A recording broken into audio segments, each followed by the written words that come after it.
Hello, today we will guide you through how to organize Confluence pages. In this walkthrough, we'll focus on a simple way to keep your Confluence content tidy and easier to navigate by using folders.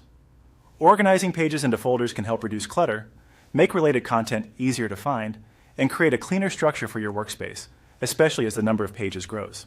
To begin, open the Confluence folder or space where you want to organize your content. Once you're in the correct location, take a moment to look at the current page structure in the sidebar so you know where your existing pages are located before making any changes.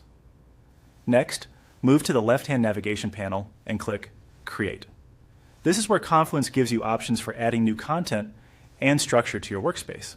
If you're organizing several pages, creating a dedicated folder first is a good starting point because it gives you a clear destination for the content you want to group together. After selecting Create, click Folder. This will create a new folder in your Confluence navigation. At this stage, it's helpful to think about the purpose of the folder.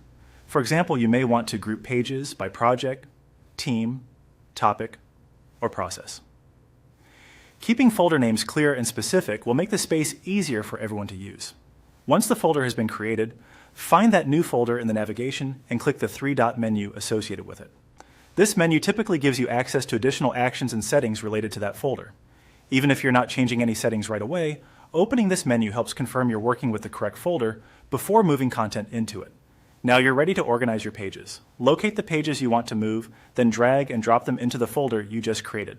As you do this, make sure you place each page in the intended location.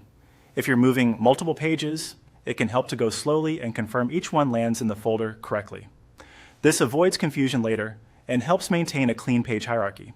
After moving the pages, review the folder to confirm everything is organized the way you want. A quick check at the end can save time and ensure your content is easy to browse for anyone using the space. That's it.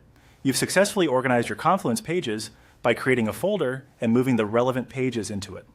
With a little structure in place, your workspace can become much easier to manage and navigate over time.